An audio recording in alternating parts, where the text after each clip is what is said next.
This video is on a much more ancient position called physical atomism, or ancient atomism. Simply, this is the position that the physical world is composed of nothing but the void and an infinite number of indivisible atoms, or corpuscles if you want the 17th century version of this position. All of those atoms are identical, indivisible, and the smallest thing that anything can be. And just the arrangement of those atoms is what determines what anything is. We are nothing but atoms and the void.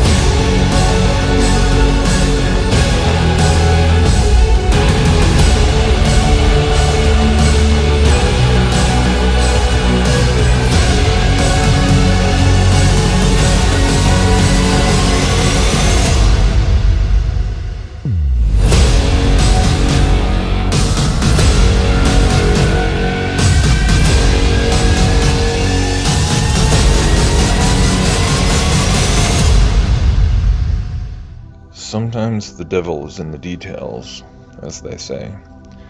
Other times you have to be able to step back and relax your eyes and just try to let yourself see the subtle yet sweeping arc of the picture, the broader vignette, so as not to miss the forest for the trees. I found myself doing both in the course of pondering this topic of atomism, and its larger, perhaps far underappreciated role in the development of what more and more of us are regarding as the modern religion of scientism. When we step back and consider this religion, which parades itself as being no religion at all, though it absolutely is, we can easily start to establish that it functions upon a foundation of several key philosophical assumptions, foundational concepts. Two of these concepts which have received a great deal more attention are the scientific assumptions of heliocentrism and evolution. Both of these core tenets of scientism have been demonstrated to have originated far back in ancient times, in the mystical spirit science schools of Greece and India. From a deeper biblical understanding, however, we know that these two ancient cultural centers were not separate, isolated centers of occult knowledge, but actually two branches of an even older source of Hermetic philosophy and mysticism, that is, Babylon itself. Babylon, in turn, was the resurgence of an even older tradition of occult knowledge and practice, which was the era of the pre-flood world, where fallen angelic beings had come down, sired the hybrid offspring known as the Nephilim, and also taught humanity a whole host of forbidden and abominable practices. And so with that perspective in mind, I've found it increasingly curious to realize that as we've been daring to question this monolithic edifice of scientism, and the many underlying theoretical constructs on which it has been built upon, this thread of atomism is one that, coincidentally enough, just like heliocentric and evolutionary cosmology, weaves its way back from our modern atomic age, back through the Industrial Revolution, through the so-called Enlightenment and the Middle Ages, to those same centers of Hermetic mysticism and pagan philosophy. Personally, I find it fascinating that all three of these, quote, pillars of scientism just so happen to have first come about not by way of true scientific experimentation and discovery, but through speculative philosophy. Is it really any wonder that theoretical physics holds such a monopoly over scientific, quote, advancement in our modern day and age? When we step back and realize that it was all ultimately founded upon theoretical physics from the outset? But what's also interesting, beyond just the philosophical inception of these things, is the route by which they took to get from those ancient Hermetic schools to our present-day universities and classrooms. And in the case of the path from atomism to the atomic age, we find some very interesting things indeed. Most people who are familiar with the term atomism know about its Greek history with figures such as Democritus and Plato, its basis on the central assumption of reductionism, the correlations to the concept of the four principal elements, and so on.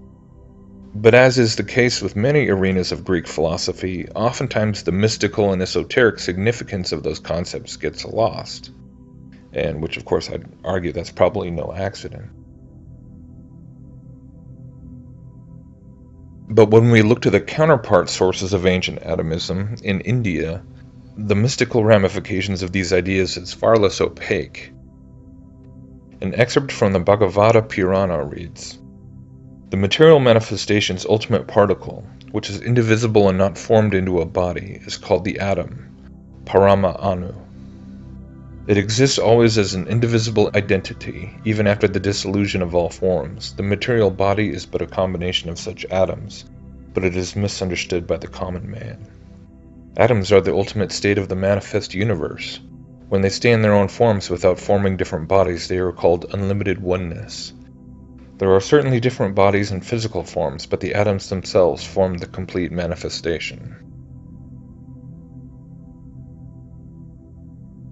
So clearly, reductionism, that is, the idea that everything in existence is reducible to some sort of primary element or elements, represented by the various forms and conceptions of atomism, is another product of the mystery schools. It is an ancient occult teaching. It is something that for whatever reason the fallen spiritual deceivers of humanity have worked hard to inject into our thinking about the world around us. But why?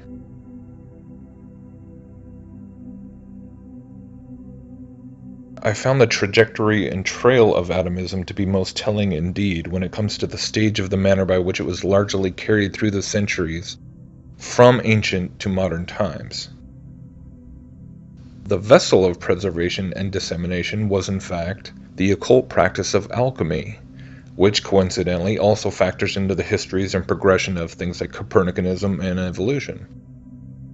In fact, alchemy is almost like the nexus through which all these endeavors of astronomy, physics, chemistry really began to be incorporated into each other to form the early stages of our quote-unquote modern conceptions of universal mechanics.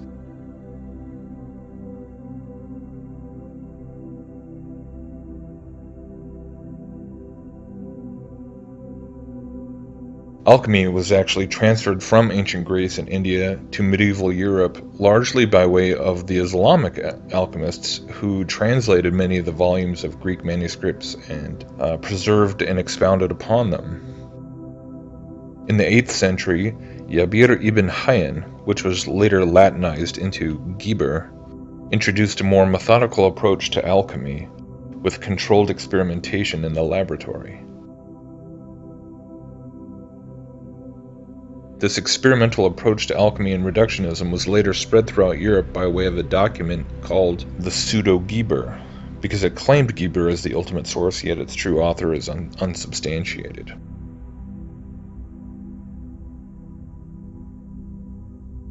In any case, the interplay between the spheres of alchemy and atomism is undeniable, and we see so many of the key historical figures commonly associated with alchemical and esoteric studies also being central to the revitalization of atomism in Europe.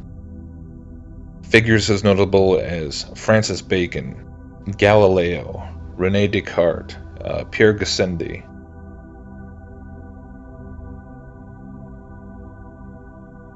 Eventually, the classical Greek atomism morphed into something referred to as corpuscularianism, which was the same basic concept of reductionism, only it allowed for the possibility that atoms themselves could be divided into even smaller units of matter. This modified form of atomism was championed by the likes of Robert Boyle, considered by many to be the founder of modern chemistry, and one of the most famous alchemists in all of history, Sir Isaac Newton. From there into the 1800s, our history books insist that this is where alchemy began turning into proper chemistry, mysticism giving way to science, and atomism finally becoming formulated as a formal mathematical theory by a man named Roger Joseph Boscovich, who was a philosopher, astronomer, physicist, mathematician, and a Jesuit priest.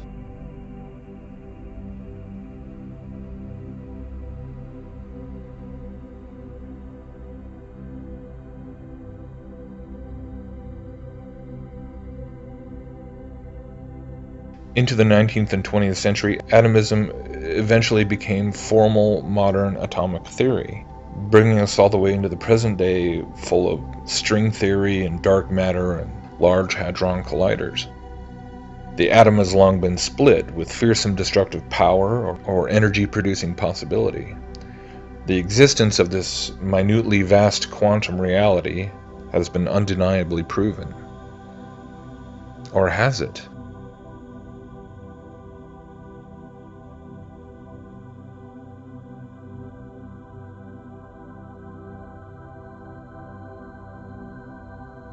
Do the pervasively occult origins of these theories have any remaining significance for us today? Is there some still yet undisclosed spiritual agenda behind all these supposedly innocuous and coincidental connections?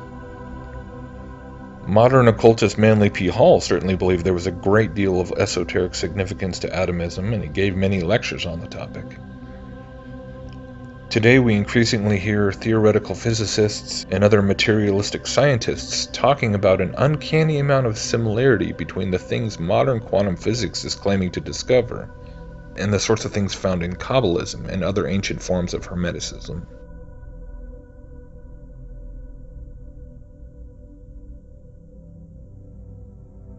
Through the history of atomism, we can see this familiar trend of an original mystical philosophy gradually and painstakingly hammered into what is supposedly a purely materialistic and scientific knowledge base, which then, ironically enough, winds up coming full circle to where it begins pointing humanity back to that original underlying Hermetic belief system.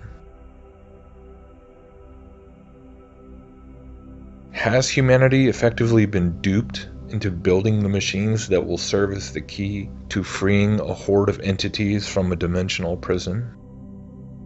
Did fallen angels perhaps begin perpetrating these false cosmological and physical doctrines long ago, so that eventually we would believe we were acquiring the knowledge to achieve our own immortality, when in reality we were only playing God?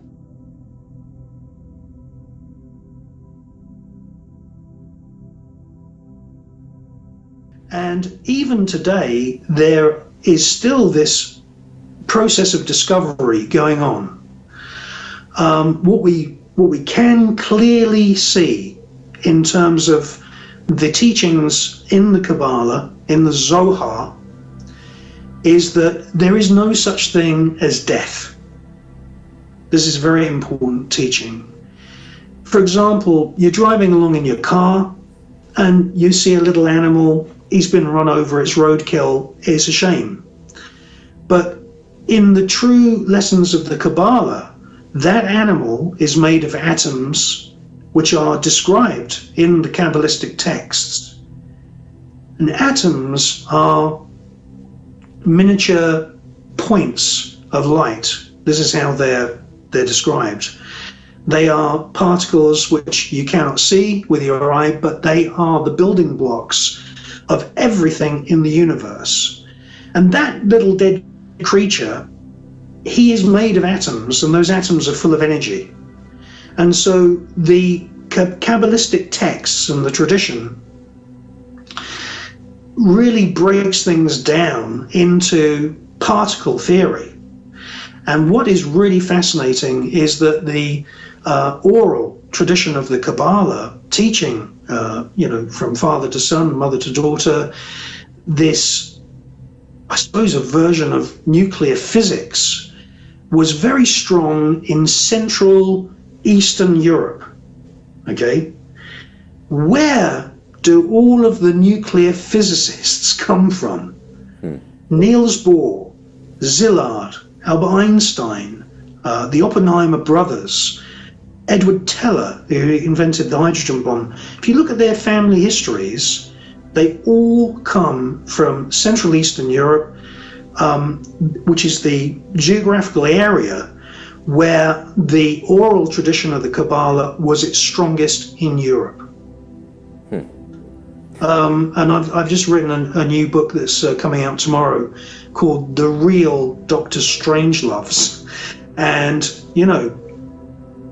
it shows that the Kabbalah is now being written into quantum theory.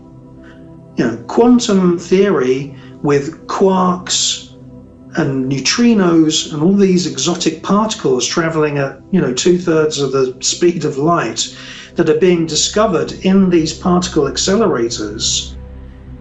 If you know about the Kabbalah, which though people like Albert Einstein and Edward Teller definitely knew about the Kabbalah, you can see that it's almost like they're making quantum physics fit the Kabbalah.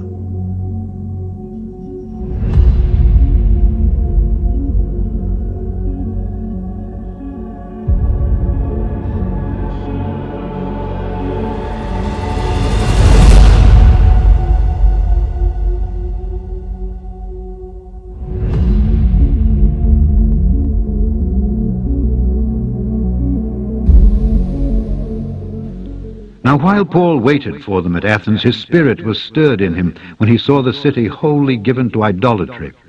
Therefore disputed he in the synagogue with the Jews and with the devout persons, and in the market daily with them that met with him. Then certain philosophers of the Epicureans and of the Stoics encountered him, and some said, What will this babbler say?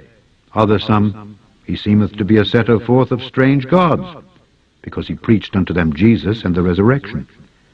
And they took him and brought him unto Areopagus, saying, May we know what this new doctrine whereof thou speakest is? For thou bringest certain strange things to our ears.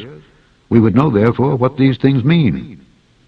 For all the Athenians and strangers which were there spent their time in nothing else but either to tell or to hear some new thing. Then Paul stood in the midst of Mars Hill and said, Ye men of Athens, I perceive that in all things ye are too superstitious. For as I passed by and beheld your devotions, I found an altar with this inscription, To the unknown God. Whom therefore ye ignorantly worship, him declare I unto you. God that made the world and all things therein, seeing that he is Lord of heaven and earth, dwelleth not in temples made with hands, neither is worshipped with men's hands, as though he needed anything, seeing he giveth to all life and breath and all things, and hath made of one blood all nations of men, for to dwell on all the face of the earth, and hath determined the times before appointed, and the bounds of their habitation, that they should seek the Lord, if haply they might feel after him and find him, though he be not far from every one of us. For in him we live and move and have our being, as certain also of your own poets have said, for we are also his offspring. For as much then as we are the offspring of God, we ought not to think that the Godhead is like unto gold or silver or stone, graven by art and man's device. And the times of this ignorance God winked at, but now commandeth all men everywhere to repent, because he hath appointed a day in the which he will judge the world in righteousness by that man whom he hath ordained, whereof he hath given assurance unto all men, in that he hath raised him from the dead. And when they heard of the resurrection of the dead, some mocked, and others said, We will hear thee again of this matter. So Paul departed from among them.